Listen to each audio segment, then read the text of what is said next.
No matter how much you plan, do you still find it difficult to stick to your budget strategies? Not again, and definitely never again.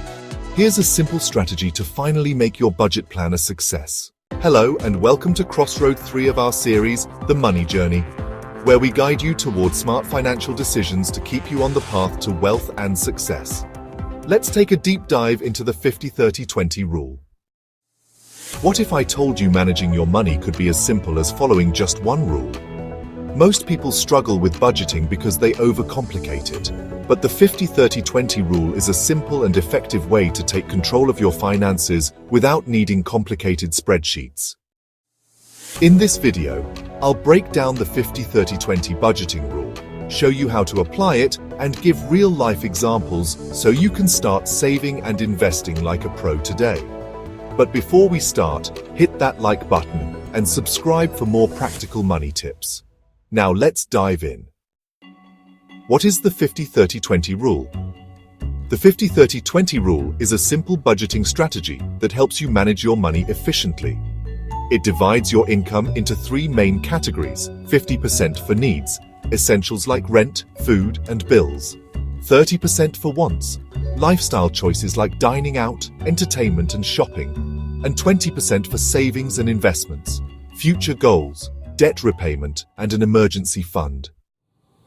For example, if you earn 50,000 rupees per month, your budget would look like this. 50%, that is 25,000 for your needs; 30%, that is 15,000 for your wants; and 20%, that is 10,000 for your savings and investments. Well, do you currently follow any budget strategies? Let me know in the comments. The 50%. Now let's see step 1. Allocating 50% for needs. Your needs are the essential expenses you cannot live without. What counts as a need? Rent or home loan, EMIs, groceries and essential food items, electricity, water and utility bills, basic transportation, fuel, public transport, insurance, health, life and car insurance, minimum debt payments. But how to stay within 50%? Negotiate bills. Call your service providers and ask for discounts. Cook at home instead of eating out frequently. Use public transport or carpool to save on fuel. Opt for shared living to cut down on rent. For example, if your rent is too high, consider moving to a slightly cheaper place or getting a roommate to split the costs. And now, step 2, allocating 30% for wants. Your wants are non-essential expenses that improve your lifestyle. So what really counts as a want? Well, let's break it down. Eating out at restaurants, shopping for clothes, gadgets and accessories, Netflix, Spotify and other subscriptions, travel and vacations, and of course, hobbies and entertainment. And how do you control your spending on wants? Here are a few tips. First, use the 24-hour rule. Wait a day before making a purchase to avoid those impulse buys. Try cash-only spending for entertainment and shopping. Look for discounts and cashback offers on online purchases. For example, instead of spending 5,000 rupees on impulse shopping, wait 24 hours and ask yourself if you still want it. Question for you: what's your biggest want expense each month? Let me know in the comments. And finally, step 3, allocating 20% for savings and investments. The final 20% is what builds your financial future. Where should this 20% go? Well, let's break it down. Emergency fund: aim for 6 months of living expenses in savings, investments, stocks, mutual funds, real estate or gold. Debt repayment: pay off high-interest loans as soon as possible. Retirement savings: start contributing to a PPF, NPS or an index fund for long-term wealth. How to save and invest efficiently. Automate your savings so you never forget to save. Invest in index funds or CIPs for long-term growth.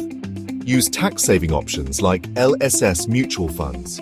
For example, if you invest 5,000 rupees per month in an index fund with 12% annual returns, you'll have over 1 crore rupees in 25 years. So here's a question for you. What's your current savings goal? Go ahead and drop it in the comments. Now, this 50-30-20 rule works best for a few different groups. It's great for salaried individuals with a steady income.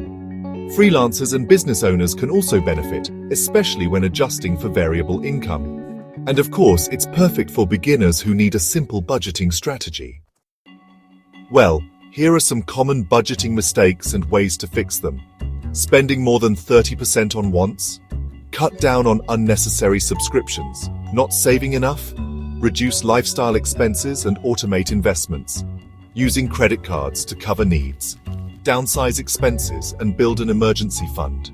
For instance, if you keep overspending on shopping, try the cash stuffing method. Set aside physical cash for non-essentials each month.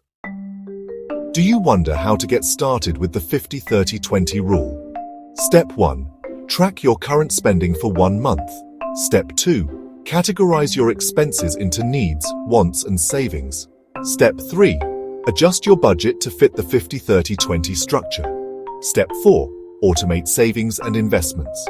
Step 5. Review your budget every 3 months and make changes if needed. Are you going to try the 50-30-20 rule? Let me know in the comments. Budgeting doesn't have to be complicated.